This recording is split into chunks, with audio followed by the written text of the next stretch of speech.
3000 वर्ष पूर्व जब वेदों की रचना हुई थी तो उस समय भारत की इकॉनमी, एजुकेशन, कल्चर, फिलॉसफी, मैं समझता हूँ कि ये भारत का प्रमुख आधार था। हम लोग भी जब विद्यार्थी के नाते, एक इंजीनियरिंग के विद्यार्थी के रूप में जब पढ़ते थे, उस समय भी ये बात समझ में आती थी कि सभ्यता और संस्कृति का इंजन दुनिया का वो भारत ही था। और मुझे लगता है कि जिसने केवल वेस्टर्न वर्ल्ड को ही स्टोन एज से निकालने का काम नहीं किया, बल्कि साइंस, मैथ, एस्ट्रोनॉमी, मेडिसिन के द्वारा एक नई सामाजिक आर्थिक नींव भी रखी। आप सब जानते हैं, यानी 70 के दशक में एक विदेशी इतिहासकार और शोधकर्ता हमारे देश भारत के उस गौरव को जुटाने में जुटे। बीच बीच में उनके कुछ रिसर्च पेपर भी निकलते थे और उसके कारण जो लंबे समय तक हमारी दास्ता थी, कॉलोनियल रूल था, उससे जो धूल जमी थी उसको खुरेच करके वास्तविकता को सामने कैसे लाया जाए, ये प्रयत्न हुआ। लेकिन ये सच्चाई है कि सैकड़ों साल की गुलामी ने जो हमारा नॉलेज सिस्टम है, इस पर इतनी धूल इकट्ठा कर रखी है कि हम सभी लोग, अधिकांश लोग वास्तविक छवि नहीं देख पा रहे। और मुझे लगता है कि हमारा एजुकेशन सेक्टर भी उसी का हिस्सा था। उस विदेशी तंत्र से इस कदर प्रभावित था कि मैं कह सकता हूँ कि कोई सोया हो तो गांव के लोग कहते हैं कि कोहनी लगा के हिप जगा दी। अगर मैं परिष्कृत रूप से अंग्रेजी में इसे कहूँ तो गिव हिम ए जेंटल नज। भारतवर्ष के मन को नज दे करके जगाने का काम मुझे लगता है कि 10-11 वर्ष पूर्व भारत के प्रधानमंत्री श्रीमान नरेंद्र मोदी ने किया। इसके अलावा भी मुझे लगता है कि शुभ समाज और उससे जुड़ी व्यवस्था, संस्थानों को जगाने का एक बड़ा काम हुआ और सभी नागरिकों से एक बड़ा अनुरोध उन्होंने आगे चल करके किया। ये जो औपनिवेशिक मानसिकता है, कॉलोनियल माइंडसेट, इससे देश को कैसे बाहर निकाला जाए, इसे कैसे समाप्त किया जाए और इसका कोई तिनका हमारे बीच में न रहे। मैं समझता हूँ ये आधुनिक भारत के इतिहास में कुछ महत्वपूर्ण, या कहूँ सबसे महत्वपूर्ण क्षणों में एक महत्वपूर्ण क्षण था और इसके कारण आत्मगौरव का भाव निश्चित रूप से भारतवासियों का जागृत हुआ है। पुनः अपने विरासत को लेकर के एक नया आत्मविश्वास भारत के नागरिकों में जागृत हो रहा है। विलियम डेल रिम्पल को मैं पढ़ रहा था, उन्होंने जो लिखा है, and I would like to quote, Indian learning, Indian religious insights and Indian ideas are among the crucial foundations of our world. But perhaps it is in the scientific rather than spiritual ideas that India stood out most dramatically.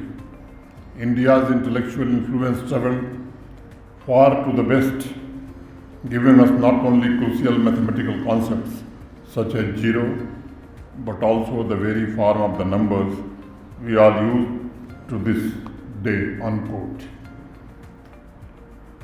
William Dalrymple उस सच की ओर इशारा कर रहे हैं जिसे कुछ दशक पहले तक लोग स्वीकार करने में हिचकते थे, जो सैकड़ों साल से हमारे मस्तिष्क पर जमी धूल की वजह से हमारी चेतना से भी गायब हो गया था।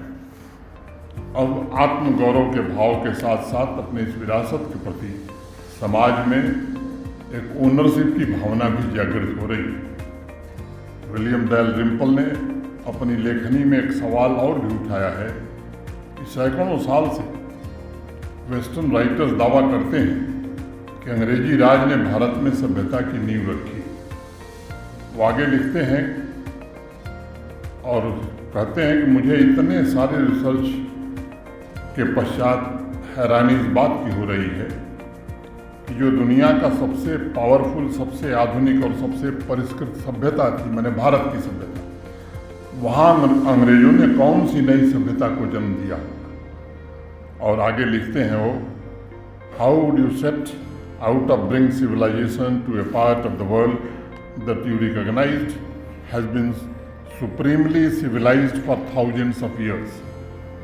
और इसलिए आज मैं कहना चाहता हूँ, भारत के प्रधानमंत्री जी के नेतृत्व में न सिर्फ विश्व की नई आर्थिक शक्ति के रूप में हम उभर रहे हैं, बल्कि हम उस सम्मान और गौरव को भी हासिल करने की कोशिश कर रहे हैं जो हजारों वर्ष पूर्व हमारे पूर्वजों को वैदिक काल में उपलब्ध था। आवश्यकता इस बात की नहीं है कि हम आत्म प्रशंसा करें, वेद उपनिषद पढ़कर अपने कर्तव्यों की हम इतिश्री समझ लें, बल्कि हम वेदों में मौजूद ज्ञान को दोबारा प्रयोग में कैसे लावें, ये हमारी असली बड़ी चुनौती है। उसे कैसे हम प्रैक्टिकल बना सकें, उसे सहज रूप से मेन स्ट्रीम एजुकेशन का हिस्सा कैसे बनाया जा सकता है, उस चेतना के प्रथम तल पर कैसे हम उसे स्थापित कर सकते हैं, संपूर्ण दुनिया में उसे कैसे हम फैला सकते हैं, और उस ज्ञान के द्वारा भारत को एक बार पुनः नॉलेज इकानमी हम कैसे बना सकते हैं। इन सब लोगों की भूमिका बड़ी महत्वपूर्ण होगी। और इसलिए मैं प्रबुद्ध वर्ग के सभी लोगों से निवेदन करना चाहता हूँ, खासतौर से शोधार्थियों से, कि आपको आने वाले दिनों में इसके लिए कृत संकल्पित होकर के काम करना होगा। जब वेदों की रचना हुई थी तब अलग कालखंड था, आज बहुत बदलाव आ गया है। विशेष रूप से जो हमारा यूथ है, युवा वर्ग है, एक ऐसे कॉम्पिटिटिव दौर से गुजर रहा है जहाँ प्रतिदिन एक नई टेक्नोलॉजी, नए इनोवेशन का जन्म हो रहा है। उसका इंटरेस्ट जागृत करने के लिए उसे सहज भाषा में अपनी अमूल्य निधियों को सामने रखने का कौन सा प्रबंध हम कर सकते हैं। ऐसे अलग अलग टारगेट रीडर्स हैं, उन्हें मॉडर्न परिप्रेक्ष्य को ध्यान में रखते हुए इस अभियान से जोड़ने के लिए क्या उपाय किए जा सकते हैं। अगर एक बात मैं कहूँ कि संस्कृत और आर्टिफिशियल इंटेलिजेंस का जिक्र आपके बीच में करूं, तो American Sanskrit scholar Sheldon Pollock ये लिखते हैं कि Sanskrit is the language of God in the world of men. और आज दुनिया के महान वैज्ञानिक ये मानने लगे हैं कि संस्कृत आर्टिफिशियल इंटेलिजेंस की कोडिंग के लिए सबसे उपयुक्त भाषा है। नासा के रिसर्च साइंटिस्ट रिक ब्रिग्स, आर्टिफिशियल इंटेलिजेंस से जुड़े हुए अनेक विद्वान इनोवेटर्स ये कह रहे हैं कि बड़े से बड़े डाटाबेस को एनालाइज करने के लिए संस्कृत से बेहतर कोई दूसरी भाषा नहीं हो सकती। अब नए आर्टिफिशियल इंटेलिजेंस सिस्टम को डिजाइन करने में भी संस्कृत के श्लोक का प्रयोग प्रारंभ हो गया है।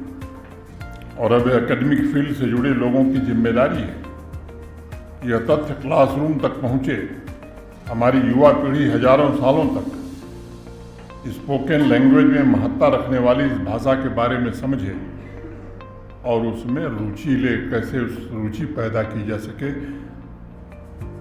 वेदों में विज्ञान के लिए, साइंस के लिए जो जानना था, हमारे पूर्वजों ने उसे जान लिया था। मॉडर्न साइंस उससे भी आगे निकल गई है। इस सच्चाई को हमें स्वीकार करना होगा और इसलिए अतीत की उपलब्धियों से प्रेरणा लेकर एक ब्राइटर फ्यूचर निर्मित करने पर हम कैसे ध्यान केंद्रित कर सकते हैं।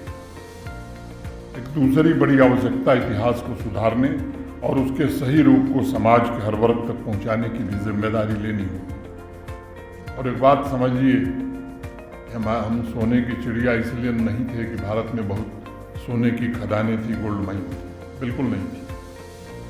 हम सोने की चिड़िया इसलिए थे कि हमारे पास इस तरह के एकेडमिक इंस्टीट्यूशंस थे, लर्निंग के सेंटर हमारे पास थे। दुनिया के कोने कोने से लोग पढ़ने हमारे पास आते थे। सैकड़ों सालों की गुलामी का परिणाम हमने दुष्परिणाम झेला है। अब ज़रूरत इस बात की है कि समाज का सभी वर्ग मिलकर के सामूहिक ऊर्जा से अपनी संस्कृति, अपनी सभ्यता, अपने संस्कार और अपने साइंस की बेहतरी के लिए एक साथ काम करे। हमारी एकता ये सुनिश्चित करे कि कॉलोनियल माइंडसेट से जुड़े हर एक चिन्ह को मिटाना ये हमारी सामूहिक जिम्मेदारी है। उस संस्कृति को हम स्थापित करना चाहेंगे जो हजारों वर्ष से सहिष्णु है, सर्वव्यापी रही है। आज पहले वैदिक कॉन्फ्रेंस से हमने भारत की संस्कृति, हमारे मूल्यों, हमारे आदर्शों और हमारे विश्व दृष्टिकोण को सराहने, उसे मानव हित में लगाने का एक बहुत ही सराहनीय प्रयास जम्मू से हुआ है। यह कॉन्फ्रेंस भारतीय ज्ञान प्रणाली के लिए बेहतर टीचिंग लर्निंग टूल्स की दिशा में भविष्य में हमारा मार्गदर्शन करेगी, इसका मुझे पूरा भरोसा है। मैं एक बार पुनः आयोजन से जुड़े हुए सभी महानुभावों को हृदय से बधाई देता हूँ और अपनी शुभकामनाएं भी देता हूँ कि आवश्यकता है आज भारत को, आपके प्रयास को माता वैष्णो देवी पूर्ण सफलता दें ताकि फिर से हम नॉलेज इकॉनमी और विकसित भारत बन सकें। आप सबके प्रति हृदय से कृतज्ञता ज्ञापित करते हुए अपनी बात पूरी करता हूँ। बहुत बहुत धन्यवाद। नमस्कार। जय हिंद।